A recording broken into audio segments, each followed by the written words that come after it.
Riding on your parents' coattails at work? And now you're just a slacker, right? No kids either. Why don't you just let go of my child? How on earth did someone like you manage to get married?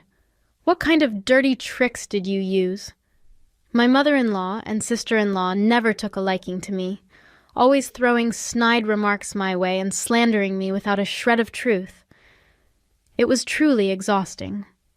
My name is Karen Williams, 35 years old, my husband John, who is turning 37, and I have been married for 7 years. Ever since my father passed away 6 years ago, we moved to a new home and have been living there with my mother, the three of us together. John is kind, and he's been getting along well with my mother, making our home life peaceful and fulfilling. However, my career has had its ups and downs, causing me considerable stress until things settled down. After graduating from college, I worked at my father's company, where he was the CEO. But after seriously considering my aptitudes, I decided it wasn't the right fit for me and switched jobs in the first year of marriage. It was a tough decision at the time, but looking back, I'm glad I made the change. I have 2 brothers, both of whom joined our father's company. Since my mother also worked there, it seemed only natural that I would too, eventually. The company specialized in electrical engineering, which is why I pursued and completed my degree in that field before joining my father's business. Since my whole family worked in the same place, I never doubted that was where my future lay.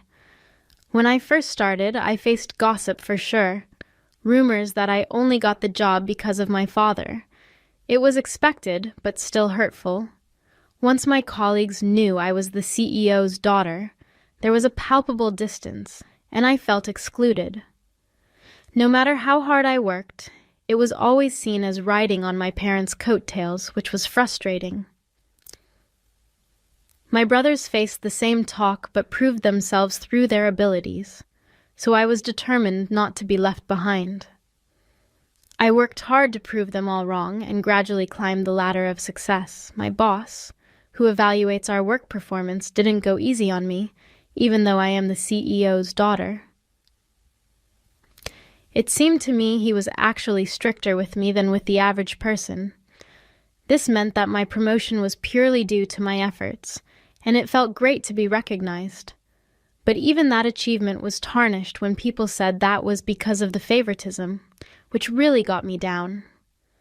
No matter what I did, it was always seen as riding on my parents' coattails, which was so frustrating. 3 years after joining the company, I met my husband. As we grew closer, I became particularly disliked by the female staff. He worked for a firm that did business with my father's company, and was well liked for his competence and personality. His substantial income also made him quite a catch in the eyes of many women. I had met my husband before we saw each other at work. I used to see him often at the bookstore and the library I frequently visit. Since we bumped into each other so much, we got to the point where we'd occasionally chat, and we were both surprised when we ended up meeting at work. Our shared love of reading quickly led to a relationship, but this sparked jealousy among my coworkers, leading to gossip.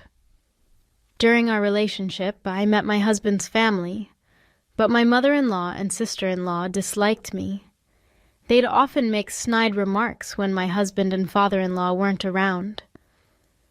"You have it easy with a job thanks to your father. It must be nice living without hardships." They believed I coasted through life on my parents' successes, enjoying a high salary because of them. However, my father would never hire someone without the skills, even if it was his own child. He's a family man and kind-hearted, but business is business with him. At work, he was strict and never mixed business with personal matters.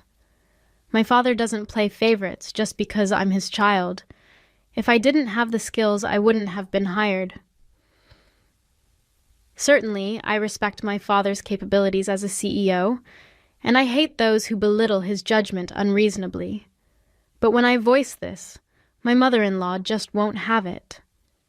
My sister-in-law, too, takes jabs at me for supposedly riding on coattails, and she seems to resent the close relationship I have with my husband. How on earth did someone as plain as you get married? What tricks did you pull off? My sister-in-law seems to have an even bigger problem with me because her relationships never last long. And here I am happily married to my husband. My sister-in-law, who dresses impeccably in what looks like high-end fashion, certainly turns heads. But her sharp personality seems to lead to short-lived romances. I later found out that my sister-in-law went to the same college as my brother, and she had once confessed her feelings to him, but was turned down. During a family gathering, they recognized each other, and when I inquired about my sister-in-law with my brother, who seemed to know her, he told me the story from my point of view as his sister. My brother, whom I could boast about, is earnest and hard-working, and he's also good at showing consideration for others. Plus, he's into fashion. So I guess that's why he was pretty popular with the ladies. Knowing that such a man was my brother, my sister-in-law seemed to take out her frustration from being rejected by him, becoming harsher in her attitude. So I made it a point to keep my distance when it was just my mother-in-law and sister-in-law. Moreover, when I would go to my in-laws' place and have tea, it tasted off as if something had been added. It wasn't apparent by looking at it, but it seemed like my mother-in-law was deliberately serving me unpleasant food as a form of harassment. I thought it might be my imagination, but when I saw her smirking maliciously and ridiculing me when I pointed it out, saying I couldn't appreciate the taste, I knew it was intentional. Both of them always sour or mean when they see me, put on a friendly face in front of others. So I've learned to navigate around them to avoid their snide remarks. With the food served at my in-laws, I politely eat as little as possible to avoid being rude. And if you ask whether I lived happily after marrying my husband, I'd say, not quite. Even though my relationship with my husband was good, getting married meant facing more gossip at work. The back talk at work got worse than when we were dating. And with the ongoing harassment and sarcasm from my mother-in-law and sister-in-law, I gradually lost my spirit. I found my work rewarding, but the environment was so toxic, it made me wonder if this was okay. I found myself contemplating my future more and more. During this time, my father passed away, and my brother became the CEO, which led to me being gossiped about as the CEO's sister. Already shocked by my father's death, my spirit was completely broken. I felt I could no longer work at the company. Yet, I had always imagined I would work at my father's company, and I hadn't thought about what kind of job I might want to do now. Years of being subjected to gossip and sarcastic comments had eroded my self-esteem, and I found myself crying at the drop of a hat, confused by my unconscious tears and not even understanding what I was sad about. I was truly at a loss. Seeing me like this, my mother and husband were really concerned and took great care of me. Supported by these two, I slowly began to recover and even consulted my mother about the future. I've been thinking about trying a different job, but I don't really have any special skills. Is there anything I can do? I asked in a disheartened voice.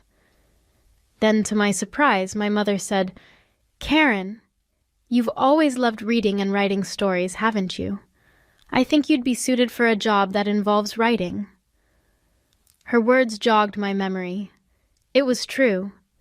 I've always been an avid reader, better at liberal arts subjects in school. I was part of the literature club, enjoyed writing novels and poems, and was active and happy. I still love reading books to this day. So, encouraged by my mother, I began to consider a career in writing. Upon reflection, I realized that a career in electrical engineering just wasn't right for me. Ever since I was a student, my mother had always told me to choose a job I loved, but back then, I didn't see it. I guess my mother understood me better than I understood myself. So, I decided to make a fresh start and set my sights on becoming a novelist, and began working as one. However, being a beginner, it was tough to find work, and I was chipping away at my savings every day. I faced my computer continuously, writing. Back in the day, I was driven by the desire to prove others wrong, but now I'm working hard for myself, and despite the challenges, I find it more enjoyable. I spend more hours than I did when I was employed at a company, dedicating most of my day to crafting stories. Gradually, my income increased, and by the second year, I was making about as much as an average office worker's salary, though it was less than what I used to earn. Then, in the fourth year, one of my novels won an award and even got published. This allowed me to sign a contract with a publishing house, securing a stable flow of work. By the fifth year, thanks to a hit novel, I was earning more than my husband, who has a pretty hefty salary. From then on, my work was getting adapted into comics and dramas, keeping me busy but ensuring a steady income. It's been tough getting here, but working as a novelist, I feel that my previous jobs weren't a good fit for me. But as much as being a novelist suits me, I wouldn't have gotten this far on my own. I owe a lot to the support of my mother and husband. As for my mother-in-law and sister-in-law, when they heard I became a novelist, they just assumed I wouldn't make it and started making snide remarks suggesting I was leeching off my husband after my father-in-law passed. Their comments seem to get even worse since I write almost at home. They've taken to calling me a nerd. Because our home is in a high-rise luxury condo, their jealousy makes their remarks even nastier. You're just lazing around at home living off your husband's earnings, aren't you? Must be nice. Life's easy when you don't have to work for it. They assume my husband is the one who bought our condo and covers all our living expenses. They're convinced I don't contribute financially, especially since I switched careers to become a novelist. However, the condo was actually the inheritance from my father, so my husband has nothing to do with it. Plus, the building has such great amenities that I hardly need to go out, which only strengthens their misconception that I'm a nerd. But I split the living costs with my husband, and even though I've explained this, they still believe that my husband is paying for everything. So they continue to make their comments behind his back, and I just bear it, although it's definitely stressful. They also make rude comments about how I haven't given birth to a child. This started when I turned 30, and it's just so tiresome. But now that I'm 35 and still not expecting, I'm starting to get worried myself. I was made to feel uncomfortable by two people, and despite explaining work matters to them repeatedly, they wouldn't listen and would just insult me. So I sly sought advice from my mother and husband. When I was working at the company, I didn't consult anyone until I reached my breaking point. So learning from that, I decided to talk to them early on.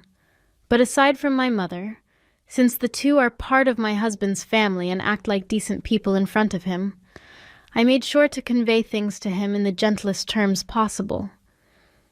You don't have to deal with those two. I'll handle any meetings or communications with them. He knew about the period when I was emotionally unstable due to the backbiting, and out of concern, he tried to ensure I wouldn't have to see them more than necessary. Thanks to him, the occasions of being subjected to their snide remarks lessened, but there were still times when their malice got to me and brought me down. However, the thought that I have allies in my mother and husband quickly helps me bounce back. As for not being able to have children, my mother, who had me at an older age, assured me there was no need to rush. It's just not the right time yet. I had you later in my life, so there's no reason to worry. Do you think so? All right. I won't stress about it too much, and I'll just wait patiently, I replied, talking with my mother. Considering my current workload and the negativity from those two, I thought I couldn't afford to have children now. So even though I felt rushed, I decided not to worry about it as much as possible. I still got snide remarks from the two of them, but my mental state was more stable than when I was working at the company. The house my father left us was well designed and well located, so I lived peacefully with my mother and husband and felt happy. Plus, with the gym equipment and workspace in the shared facilities, I could exercise and take breaks during work, which helped me get by smoothly. However, one day, my mother, who had been working energetically, suddenly collapsed and passed away from a stroke. She had gone to work as usual that day, and I had sent her off with a smile. She had no chronic illnesses, and I thought she would live much longer, so I was stunned when I found out. By the time I got to the hospital, my mother had already passed away. I stared at her, who looked as if just fallen asleep with disbelief. It didn't seem real, but as I arranged for her funeral, my feelings finally settled down, and I quietly cried. "I can't believe she's gone so suddenly. She was fine just this morning," I whispered to myself. My husband, knowing how lively my mother was in the morning, cried with disbelief. He had a close and long relationship with her, so he was mourning as well. While we were sad, we prepared for the wake and funeral, and we manned the reception. Seeing acquaintances come by and mourn, I realized how loved my mother was and felt consoled. My mother-in-law and sister-in-law came, and perhaps because they were with my husband, they acted somberly. But when my husband was busy with other people, they whispered to me, "With your mother gone, it's going to be tough from here on out. And since we're family, we don't need condolence money, right? Don't worry, I won't give a dime to someone who's just a gold digger." I was appalled by their insensitivity at such a time. They were stingy about the condolence money and even mocked me, saying I had been too dependent on my mother for my age. I was still in a state of shock and numbness after my mother's sudden passing, but I couldn't help but feel angry at the insensitivity of those two. Before I could respond, my husband came over, and the two of them quickly pretended to be sad and left.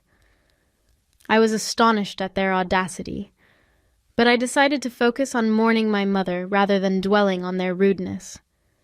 Even after the funeral was over and I was back home, I was still overwhelmed with grief and felt listless. I sat down on the couch, still in a daze. During the funeral preparations and the service itself, I was kept busy enough to somewhat distract from the sorrow. But once home, the memories of my mother came flooding back. Thinking of how vibrant she had been made me even more sorrowful, and the sense of loss was overwhelming. My eyes and nose were sore from all the crying, but being back home made me realize just how recently she was still alive.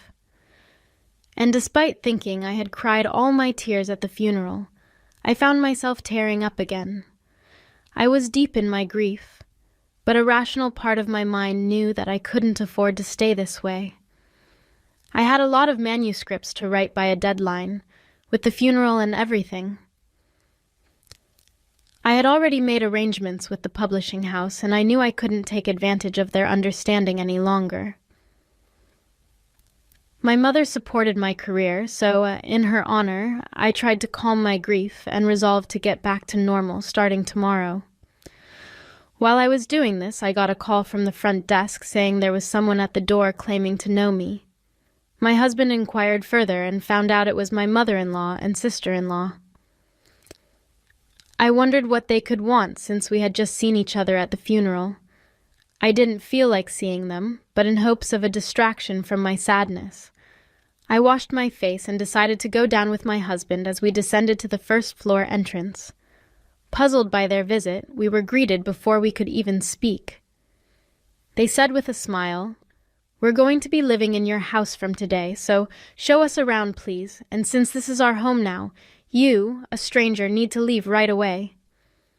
We were stunned by their words, unable to comprehend as we stood there agape. They demanded we hurry up and show them around the house. I didn't understand what was happening, but to get to the bottom of things, my husband suggested we head to a nearby store to talk it out. He was worried about showing them around the house right away rather than that. "Hurry up and show us around the house.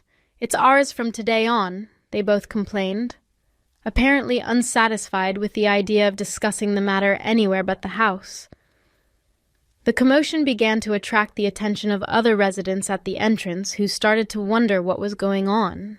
"Let's not cause a scene first. Please explain why you suddenly decided to live here," my husband said. He explained that we couldn't just give them the house because my mother's estate hadn't been settled yet, and somehow my husband managed to persuade them to go to a nearby diner. After ordering drinks, we listened to their story, and the sheer absurdity of it all made my previous sorrow vanish in an instant. "That house belongs to John, doesn't it? Your mother was paying for it, but now that she's gone, rather than supporting a nerd, we might as well live there together. You should divorce that nerd you're supporting and come live with us," they said, seeming pretty smug about it, claiming it was a good idea. They were under the impression that the high-rise condo belonged to my husband, and since my mother passed away, they demanded that we live together. "Huh? What are you talking about?" My husband was bewildered by their absurd claims, which they made as if they were the most natural thing in the world. It seemed he was getting angry, especially with the insults hurled at me, but he calmly started to clear up their misunderstanding. "First off, that condo is Karen's, inherited from her father, not mine. And Karen's not unemployed, she has a job," he explained. I explained that I was the owner of the condo, which was part of my father's legacy, and that I was working as a best-selling novelist. However, they wouldn't accept it. "A novelist? That's hardly a stable income. There's no need to defend her just because she's your wife, right?" "Defending her like that? Are you brainwashed or something?" "You'd better divorce her quickly," they insisted. I even mentioned my works that were already popular in the media, but they laughed it off, calling it a lie. What kind of upbringing allows someone to speak like that? Didn't your mother teach you anything? "You'd be better off not telling such lies," I said, being ridiculed about my mother and the work I've poured my heart into. I was truly getting steamed. I'd been patient until now, but decided it was high time to speak up. Just as I was about to open my mouth, my husband, who'd been irritably explaining to the two unlistening people, lost his cool before I did, and burst out in anger. "Enough already! Stop talking nonsense! Don't you ever mock Karen!" he exclaimed. The two were taken aback by my husband's rare show of fury. "We've explained it time and again. How many times do I need to say it for you to get it? Karen isn't half-heartedly pursuing her writing career," my husband continued. With his outburst, it seemed they finally began to realize that everything we had been explaining was the truth, and confusion set in. "Okay, I get it. We're sorry. Let's live together then. I've already told my friends I'm moving into the high-rise condo. It's going to be embarrassing if I don't, so let us move in," they pleaded. Still, without sincere regret or a sorry attitude about wanting to live with us, my husband, growing even angrier, declared, "There's no way we're living with you two. Just go back home." Panicked by his words, they began pleading with my husband to let them stay. "We're in a bind here. We've already sold our family home and have nowhere to live," they said. It turned out they had sold their house without telling us, assuming they could move into ours. They were already arranging to move and hadn't even looked for another place. Starting to make wild claims out of desperation, they said, "So it's okay for you if your family's left high and dry, just let us stay with you." I quit my job thinking. I was going to live in the condo. Their faces turned pale as they desperately implored my husband to let them stay in our house. My sister-in-law quit her job. It seems, after constantly mocking me for being a nerd, it's pretty clear she was fully intent on leeching off my husband herself, and it's just plain rude, family or not, to show up unannounced like that. From the barrage of complaints to my husband, it was obvious they'd pegged me as the villain, imagining themselves as the heroes and saving my husband from me. That's why they thought it'd be a great idea to show up out of the blue, convinced my husband to kick me out and then move in together, thinking he'd be thrilled about it. We'll take care of everything at home, so it's all good, right? We'd like to get a little something for doing the chores if that's okay. They claim they'll do the housework, but also have the nerve to ask for an allowance. I was utterly taken aback by their shameless attitude. I was angry at them, sure, but more than that, I began to think getting mad at them was just a waste of energy. My husband started getting even angrier with their audacious behavior. If you're going to sell the family home, why wouldn't you say a word to me about it? It's your doing, so if there's no house, that's not my problem.